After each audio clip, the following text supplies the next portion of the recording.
Camera filters can be confusing to beginner photographers and videographers, and I must admit that when I first started using them, I was a little bit overwhelmed. Once you understand your camera settings and what aperture, ISO, and frame rates do, you're ready to explore controlling your image with lighting and depth to get that desired result.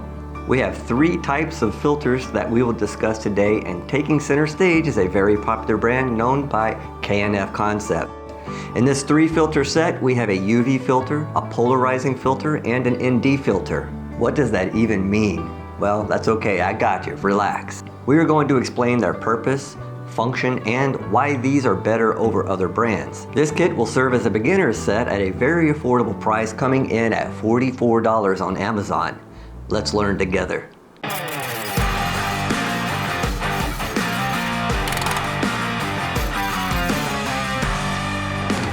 Before we get started, K&F did reach out to me to review these filters, but I'm not obligated to say anything other than my true and unbiased opinion. And after this review, if you're still interested in this kit, the affiliate link will be down below. If you're new here, I invite you to subscribe, and if you're interested in anything related to media such as cameras, lighting, microphones, and drones, then you're in the right place. To begin, you'll need to know what lens size you'll need, and this will usually be marked on the outside or edge of your bezel. I have the 82mm, but I highly suggest that you buy a very inexpensive step up or step down ring set. This will allow you to use whatever size lens you get to be used on slightly smaller or larger size lenses, and I mean slightly.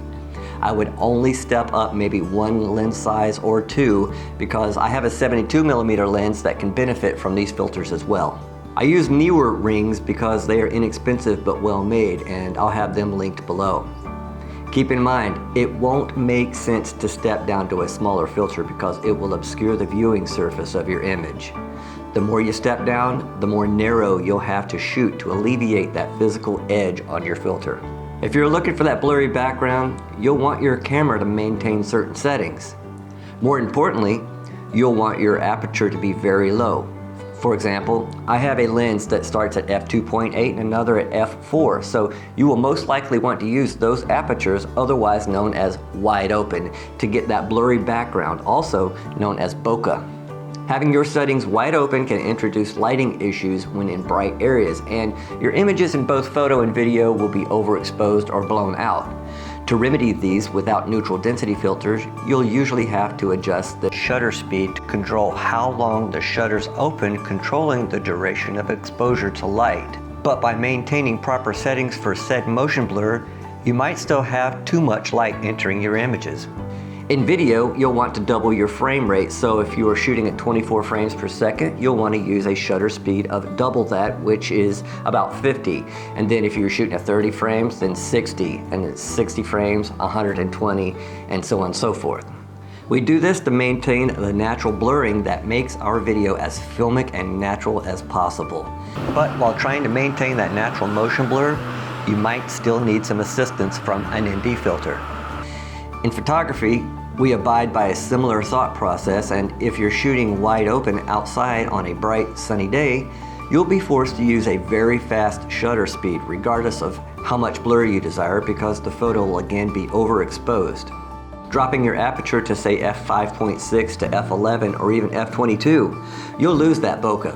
f4, f4.5, f5, f5.6, f6.3, f7.1, f8, f9, f10, f11, f22. So now it's necessary to use the appropriate ND filter. ND filters are marked ND2 to sometimes as high as ND2000. This is where it's helpful to understand what the strengths of neutral densities to use in certain scenarios.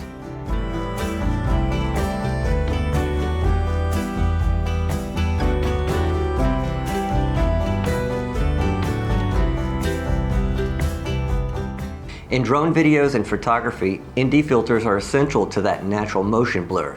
It also allows for details in what would normally be overexposed and blown out highlights.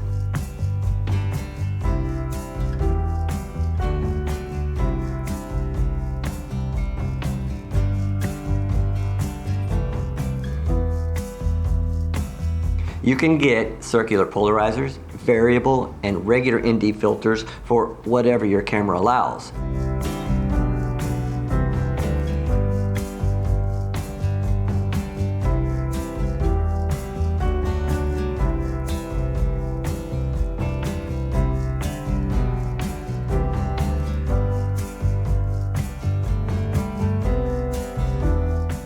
Having complete dependence on manual control of camera settings is something that all professional drone pilots prefer.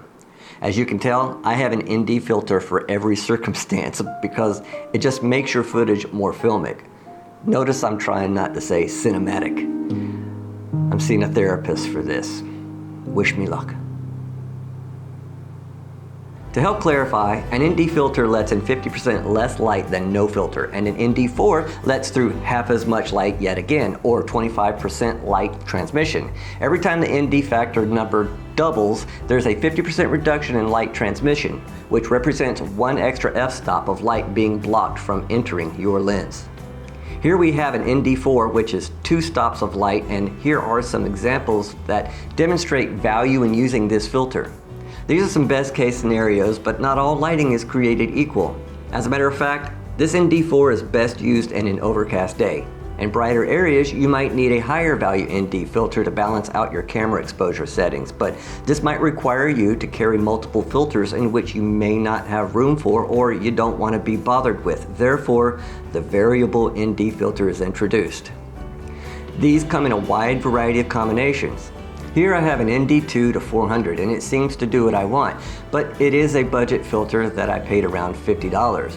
But using a variable or adjustable filter can be limiting, especially when using different brands.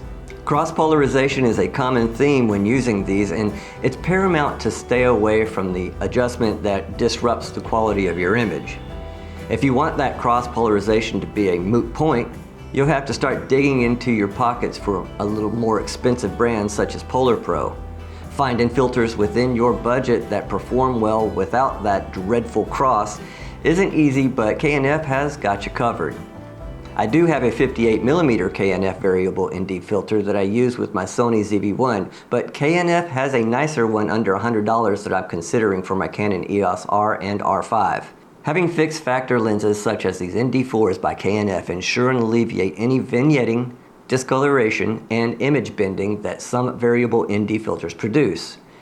You can ask yourself then, why do we prefer one brand over another? This is obviously going to be an individual preference. Some companies' filters are warmer than others, or they perform differently amongst different camera companies and their individual color science.